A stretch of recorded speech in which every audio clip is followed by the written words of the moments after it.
Georges Weah qui soutient le Sénégal, enfin, un connaisseur du football. J'espère que vous allez bien, c'est encore moi Renato le Prince et bienvenue encore sur ma chaîne YouTube. Georges Weah qui soutient le Sénégal, enfin, un connaisseur du football qui prend encore la parole et dénonce réellement ce qui se passe. Et ceux-là qui ne connaissent pas Georges Weah, c'est le seul Africain à avoir remporté le Ballon d'Or européen.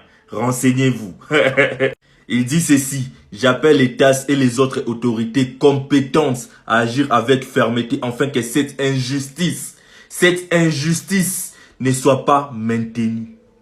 Cette injustice ne soit pas maintenue. Il continue. Dans le football, les lois du jeu sont claires. L'arbitre sur le terrain est l'autorité finale pour les décisions prises pendant les matchs.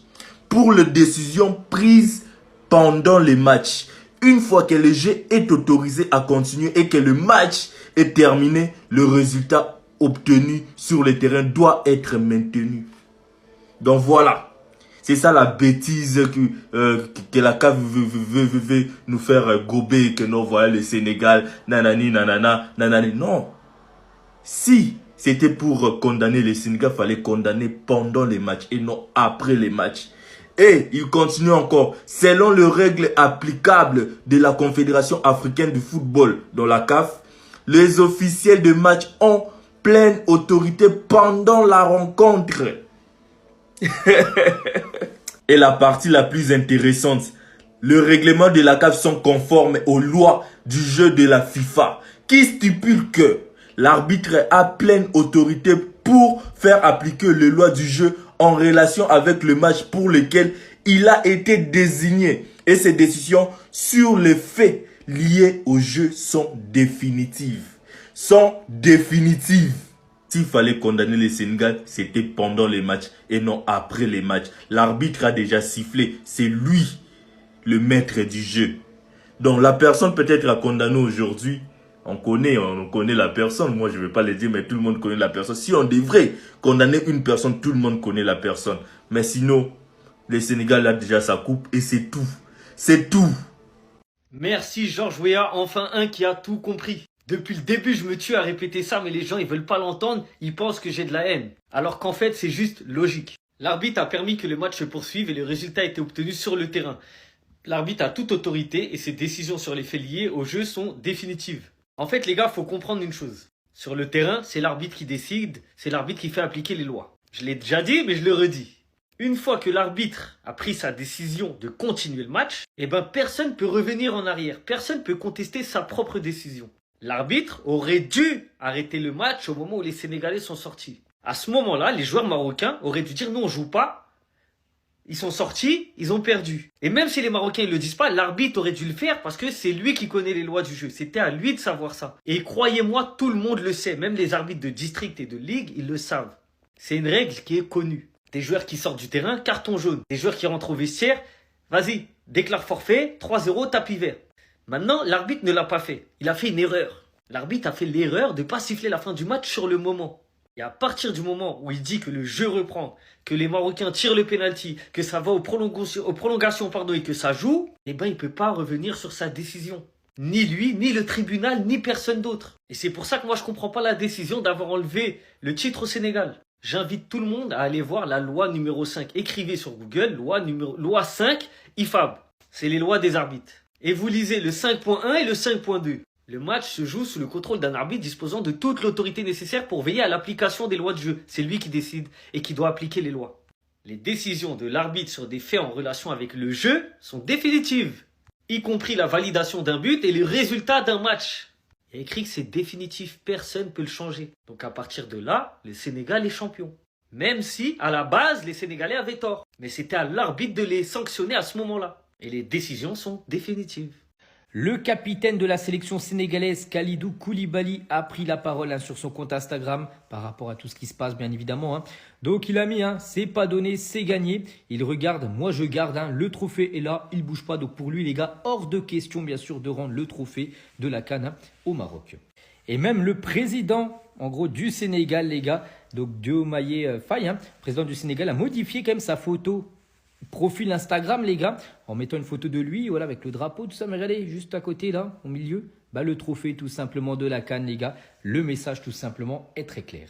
Le sélectionneur de l'équipe de France, donc lui aussi a réagi par rapport à ça, Deschamps aujourd'hui. Je suis surpris par cette décision, il a dit, c'est surprenant car elle intervient 2 mois après. C'est ça en gros le gros problème. Elle serait intervenue le lendemain de la finale ou après le surlendemain, ok. Mais 2 mois après, ça y est, tout le monde avait passé à autre chose. Il a dit, bon, il ne voulait pas en dire plus, mais voilà, tout le monde pense tout simplement que c'est un petit peu n'importe quoi ce qui est en train de se passer. Mais pour le sélectionneur de l'Afrique du Sud, donc lui les gars, il dit le Maroc doit remporter la CAN. Il vient de dire aujourd'hui, c'est très dur pour le Sénégal de perdre le titre, mais les règles sont les règles. Si tu quittes le terrain, c'est un forfait. Dinguerie les frères, après Infantino qui est avec le Maroc, le président de la CAF, Patrice Motsepe, a parlé. Sur l'issue du Maroc-Sénégal, nous nous conformerons et respecterons la décision du TAS prise au plus haut niveau. Il a fait une vidéo de 8 minutes sur YouTube. Si vous voulez, je vous envoie le lien. Parfait. En même temps, la loi et les règles ont été appliquées. Il n'y a rien eu. Il n'y a même pas eu de vol ou quoi. La loi, elle est là. C'est écrit noir sur blanc et on l'applique. Fin de l'histoire. Bon, le petit dommage de la CAF, mais après c'est des procès, ça dure longtemps, c'est que la décision a été prise trop tard.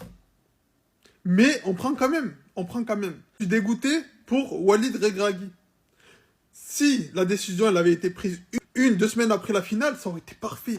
Walid serait resté jusqu'à la Coupe du Monde et l'équipe serait partie de bon train. Bon, Allahu A'lam, c'est lui le plus savant. Peut-être que c'est un mal pour un bien. Maintenant, toute notre confiance à Mohamed Wahabi. La liste, c'est demain à midi. Dès qu'elle sort, je vous la mets.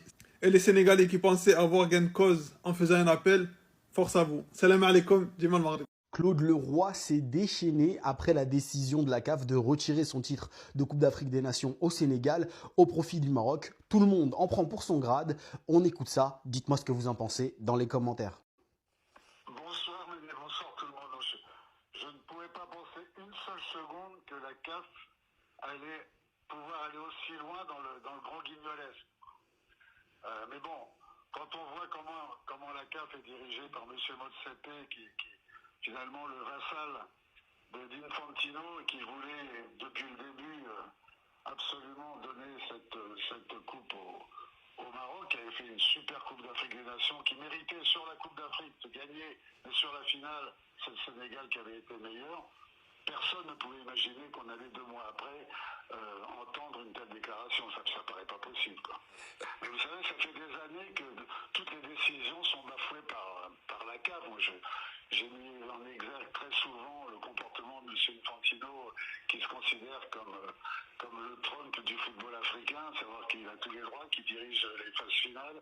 Est-ce qu'on peut imaginer le voir diriger une finale de l'Euro au détriment du président de l'UEFA? Non, mais en Afrique, il se permet tout. Et je pense que derrière tout ça, il y a eu plein de magouilles et plein de tambouilles. On est en pleine période électorale, donc on peut voir un petit peu tout ce qui se passe pour décider, in fine, que le Maroc est champion. Bon, je pense que tout ça n'est pas terminé, que le Sénégal rentrera dans ses droits à la fin de toute cette histoire, mais enfin, c'est pitoyable pour l'image que donne encore la Confédération africaine de football. Ne vous inquiétez pas, les Sénégalais, le Sénégal va conserver sa CAN. Parce que bien que le jury d'appel de la CAF a annulé la victoire du Sénégal et l'a attribuée au Maroc en victoire 3-0 par tapis vert, il reste encore le tribunal arbitral du sport, le TAS. Le TAS, le tribunal arbitral du sport, c'est lui qui va rendre la décision finale. Parce qu'en première instance, les Sénégalais avaient eu raison. En appel, on a donné raison aux Marocains. Et maintenant, la dernière étape, ça va être le TAS qui va être saisi par la fédération sénégalaise. Et pourquoi le TAS va donner raison au Sénégal? À cause de ce monsieur qui était l'arbitre du match et qui n'a pas fait de rapport pour dénoncer un mauvais comportement des joueurs sénégalais. On ne peut pas sanctionner une équipe sans rapport de l'arbitre. Et si par exemple le TAS décide de donner raison aux Marocains, ça va être la porte ouverte à tout et n'importe quoi. Et on pourrait voir des matchs refaits 1 mois, 2 mois, 3 mois plus tard avec des résultats changeants. Et ça pourrait créer une jurisprudence qui serait dangereuse pour le football. Donc, à la CAF, on est gouverné, on le sait, par des guignols qui ont pris cette décision. Mais le TAS, c'est international, c'est pas africain. Et c'est le TAS qui va permettre au Sénégal de conserver son trophée de champion d'Afrique. Imaginez une seconde le Maroc qui n'est finalement pas le champion d'Afrique. Parce que oui les gars, c'est pas encore terminé. C'est pas terminé. Parce que le Sénégal, ou la fédération sénégalaise, va saisir le TAS, le tribunal arbitral du sport, qui est basé à Lausanne et qui est au-dessus de toutes les fédérations sportives. Vous avez bien entendu, toutes les fédérations sportives, sans exception. Ils ont ce pouvoir de confirmer la décision de la CAF ou d'annuler cette même décision de la CAF ou, dernier requis, ordonner de rejouer le match. Ils peuvent ordonner de rejouer le match. Donc les gars, c'est pas terminé. C'est absolument pas terminé. Bien sûr que je voudrais qu'ils annulent la décision. Bien sûr, ça va de soi. Mais j'aurais préféré, je vous promets les gars, qu'on rejoue le match. S'il vous plaît, le TAS, faites en sorte qu'on rejoue le match. S'il vous plaît. S'il vous plaît. Et cette fois-ci, choisissez un bon arbitre. Clément Turpin ou je sais pas qui. Les gars, imaginez juste une seconde les Marocains qui s'enjaillent, qui célèbrent leur victoire, leur trophée. Et quelques temps après, le TAS stipule que la décision est soit annulée, soit on rejoue le match. C'est pas une dinguerie ça, c'est pas une folie. Dans tous les cas, la fédération sénégalaise va faire appel. Ils ont dégainé Proctor. Nous, on va dégainer Annalise Keating ou Harvey Specter ou Saul Goodman. D'ailleurs, je pense que c'est mieux de les mettre ensemble. On va créer une super team. Donc les gars, calmez-vous. C'est pas terminé. C'est absolument pas terminé. Ce n'est que le commencement.